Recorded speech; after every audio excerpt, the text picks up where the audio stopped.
ನಮಸ್ಕಾರ ಗುರು. ಭೂಮಿ ಹೆಸರು ಗುರುತ್ವಾಕರ್ಷಣ ಬಲ ಅಲ್ಲ, ಗ್ರಾವಿಟಿ.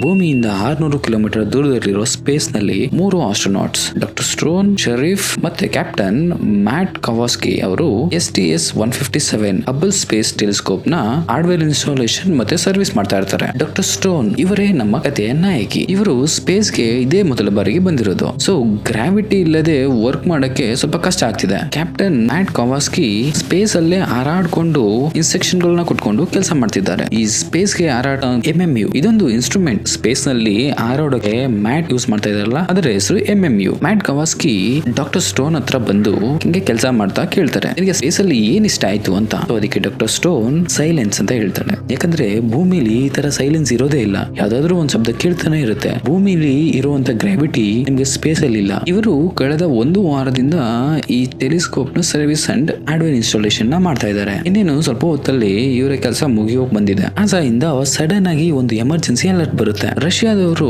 ಸ್ಯಾಟಲೈಟ್ ಗೆ ಮಿಸೈಲ್ ಬಿಟ್ಟು ಬ್ಲಾಸ್ಟ್ ಮಾಡಿದ್ದಾರೆ. ಅದರಿಂದ ತುಂಡಾದ ಸ್ಯಾಟಲೈಟ್ ಪೀಸ್ ಗಳು ಸ್ಪೇಸ್ ನಲ್ಲಿ ತುಂಬಾ ಫಾಸ್ಟ್ ಆಗಿ ಭೂಮಿ ಸುತ್ತ ಸುತ್ತಾಡ್ತಿದೆ. ಇದರಿಂದ ಬೇರೆ ಸ್ಯಾಟಲೈಟ್ ಗಳು ಕೂಡ ಬ್ಲಾಸ್ಟ್ ಆಗಿ ನೀವು ಇರೋ ಕಡೆ ತುಂಬಾ ಫಾಸ್ಟ್ ಆಗಿ ಪಾರ್ಟ್ಸ್ ಗಳೆಲ್ಲ ಬರ್ತಾ ಇದೆ. ಬೇಗ ಬೇಗ ನೀವು ಕೆಲಸನ ನಿಲ್ಸಿ ಅಲ್ಲಿಂದ ಬೇಗ ಓಡಬೇಕು ಅಂತ ನಾಸಾಯಿಂದ ಅಲರ್ಟ್ ಬರುತ್ತೆ. ಡಾಕ್ಟರ್ ಸ್ಟೋನ್ ಇದೊಂದು ಅಪ್ಡೇಟ್ ಇದೆ, ಇದನ್ನು ಮುಗಿಸ್ಬಿಡ್ತೀನಿ ಅಂತ ಹೇಳಿ ವೈಟ್ ಮಾಡಿಸ್ತಾ ಇರ್ತಾನೆ. ಅದಕ್ಕೆ ಮ್ಯಾಟ್ ಕವಾಸ್ಕಿ ಅವರು ಬೇಗ ವೈಂಡ್ ಅಪ್ ಮಾಡು, ದಿಸ್ ಇಸ್ ಮೈ ಆರ್ಡರ್ ಅಂತ ಹೇಳಿ ಕೊನೆಗೆ ಕೆಲಸನ ನಿಲ್ಸಿ ಭೂಮಿಗೆ ಹೊರಡಬೇಕು ಅಂತ ಸ್ಪೇಸ್ ಶಿಪ್ ಒಳಗಡೆ ಹೋಗ್ತಿರುವಾಗ ಸಡನ್ ಆಗಿ ಒಂದು ಸ್ಯಾಟಲೈಟ್ ಪಾರ್ಟ್ ಬಂದು ಡಾಕ್ಟರ್ ಸ್ಟೋನ್ ಮೌಂಟ್ ಮಾಡ್ಕೊಂಡಿದ್ದಂತ ಪ್ಯಾನೆಲ್ ಗೆ ಡಿಕ್ಕಿ ಹೊಡೆದು ಡಾಕ್ಟರ್ ಸ್ಟೋನ್ ಸ್ಪೇಸ್ ನಲ್ಲಿ ತುಂಬಾ ಜೋರಾಗಿ ಸುತ್ತಾಡ್ತಾ ಇರ್ತಾರೆ. ಈ ಟೈಮ್ ಅಲ್ಲಿ ನಾಸಾ ಜೊತೆ ಇವರು ಕಮ್ಯುನಿಕೇಶನ್ ಕೂಡ ಕಟ್ ಆಗ್ಬಿಡುತ್ತೆ. ಮ್ಯಾಟ್ ಕವಾಸ್ಕಿ ಹೇಳ್ತಾರೆ, ಪ್ಯಾನೆಲ್ ಇಂದ ನಿನ್ನ ಬೆಲ್ಟ್ ನ ರಿಮೂವ್ ಮಾಡಿ ಅನ್ಟಾಕ್ ಮಾಡ್ಕೋ, ಇಲ್ಲ ಅಂದ್ರೆ ಸ್ಪೇಸ್ ಅಲ್ಲಿ ನೀನ್ ಕಳ್ದೋಗ್ಬಿಡ್ತೀಯ ಅಂತ.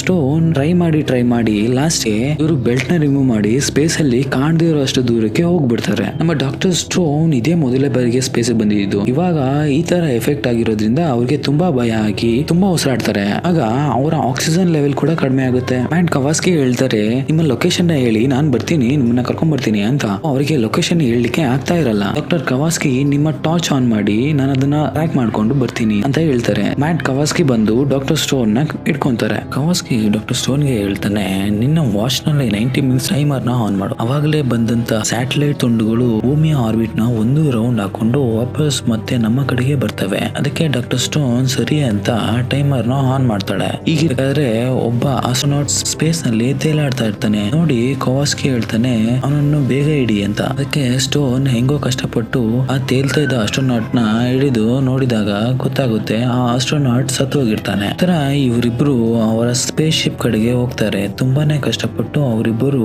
Space ship ತಲುಪುತ್ತಾರೆ. ನೋಡಿದಾಗ ಗೊತ್ತಾಗುತ್ತೆ ಸ್ಯಾಟಲೈಟ್ ತುಂಡುಗಳಿಂದ ಆದ ಕ್ರಾಶ್ ಇಂದ ಅವರ ಸ್ಪೇಸ್ ಶಿಪ್ ಪೂರ್ತಿಯಾಗಿ ನಾಶ ಆಗೋಗಿದೆ. ಎಲ್ಲ ಕ್ರೂ ಮೆಂಬರ್ ಕೂಡ ಸತ್ತೋಗಿದ್ದಾರೆ.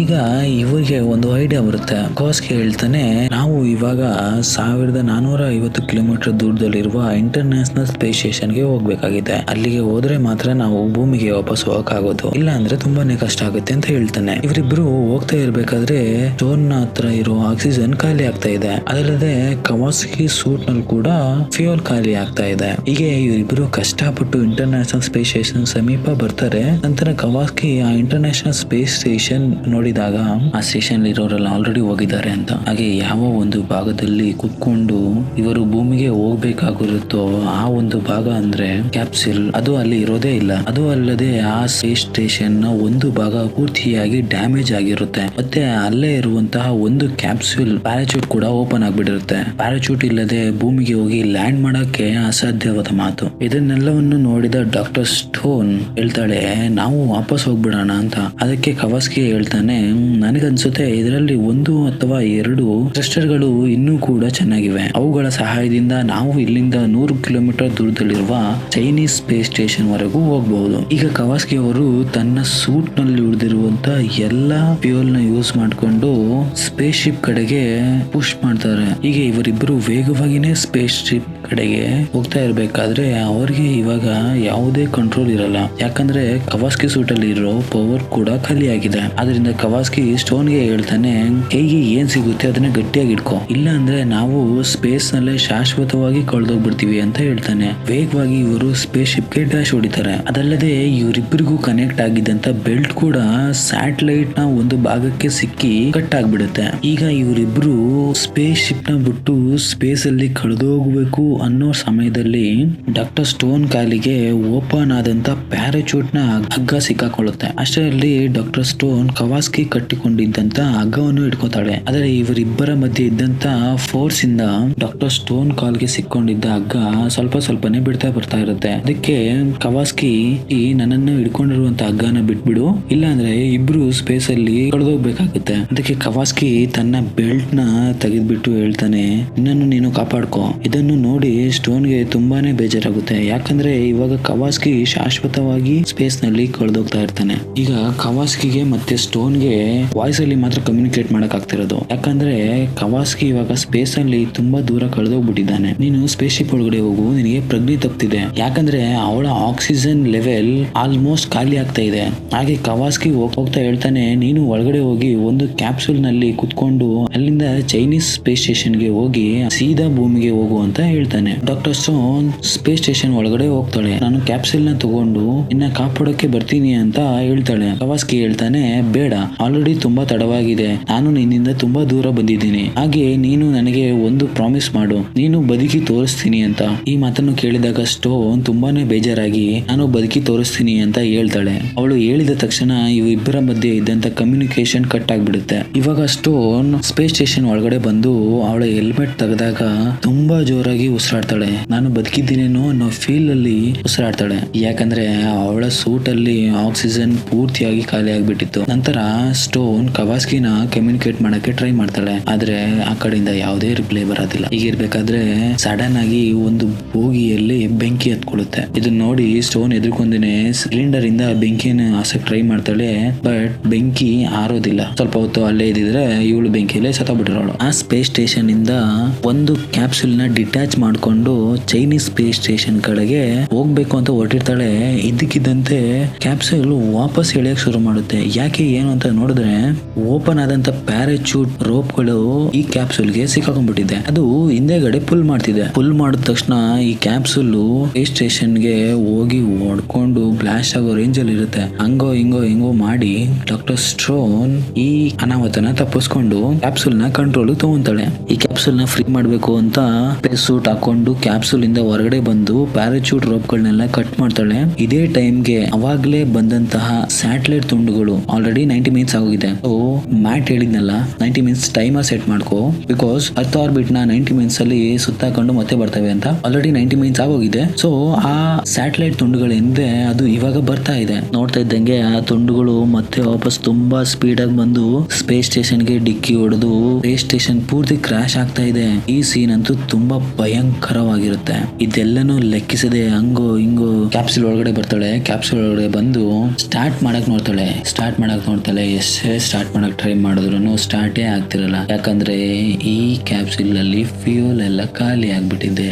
ಸೊ ಇವಾಗ ಅವಳು ಪಾಸಿಟಿವ್ ಆಗಿ ಥಿಂಕ್ ಮಾಡಿ ನಾಸಾ ಜೊತೆ ಕಮ್ಯುನಿಕೇಟ್ ಮಾಡಕ್ಕೆ ಟ್ರೈ ಮಾಡ್ತಾಳೆ. ಆದ್ರೆ ಅನ್ಫಾರ್ಚುನೇಟ್ಲಿ ಆ ಕಾಲ್ ಯಾರೋ ರ್ಯಾಂಡಮ್ ಪರ್ಸನ್ ಗೆ ಕನೆಕ್ಟ್ ಆಗಿ ಸರಿಯಾಗಿ ರೆಸ್ಪಾನ್ಸ್ ಮಾಡೋದಿಲ್ಲ. ಇದರಿಂದ ತುಂಬಾನೇ ಬೇಜಾರಾಗಿ ಜೀವನದ ಮೇಲೆ ಹೋಪ್ನೇ ಕಳ್ಕೊಂಡ್ಬಿಡ್ತಾಳೆ. ಇದೇ ಟೈಮ್ಗೆ ಅವಳ ಬಳಿ ಸ್ಪೇಸ್ ಇಂದ ಕವಾಸ್ಕಿ ಬರ್ತಾನೆ. ಸ್ಟೋನ್ ಬದುಕಿ ಉಳಿಯೋಕೆ ಮೋಟಿವೇಟ್ ಮಾಡ್ತಾನೆ. ಸ್ಟೋನ್ ಈ ತರ ಕೂತ್ರೆ ಏನೂ ಆಗಲ್ಲ, ನೀನು ಬದುಕ್ತೀನಿ ಅಂತ ನನಗೆ ಮಾತು ಕೊಟ್ಟಿದ್ಯಾ, ಯೋಚನೆ ಮಾಡು, ಏನ್ ಮಾಡ್ಬೋದು ಅಂತ ಪ್ರಯತ್ನ ಮಾಡು, ನಿನ್ನಿಂದ ಆಗುತ್ತೆ ಅಂತ ಮೋಟಿವೇಟ್ ಮಾಡ್ತಾನೆ. ಮೋಟಿವೇಟ್ ಮಾಡ್ತಾ ಇರ್ಬೇಕಾದ್ರೆ ಸ್ಟೋನ್ ಕಣ್ಬಿಟ್ಟು ನೋಡ್ತಾಳೆ. ಅದು ಸ್ಟೋನ್ ನ ಎಲಿಸಿನೇಷನ್ ಆಗಿರುತ್ತೆ. ಅಂದ್ರೆ ಅವಳ ಭ್ರಮೆ, ಅಲ್ಲಿ ಕವಾಸ್ಕಿನೇ ಇರೋದಿಲ್ಲ. ಇವಾಗ ಅವಳಿಗೆ ಒಂದು ಐಡಿಯಾ ಬರುತ್ತೆ. ಈಗ ಏನಂದ್ರೆ ಅವಳು ಅನ್ಕೋತಾಳೆ, ಯಾಕೆ ನಾನು ಈ ಕ್ಯಾಪ್ಸೂಲ್ ಲ್ಯಾಂಡಿಂಗ್ ಪ್ರಕ್ರಿಯೆ ಮೂಲಕ ಮುಂದಕ್ಕೆ ಹೋಗ್ಬಾರ್ದು. ಹಾಗೆ ಅವಳು ಅನ್ಕೊಂಡು ಹಾಗೇನೆ ಮಾಡ್ತಾಳೆ. ಕ್ಯಾಪ್ಸೂಲ್ ಮುಂದಕ್ಕೆ ಹೋಗುತ್ತೆ.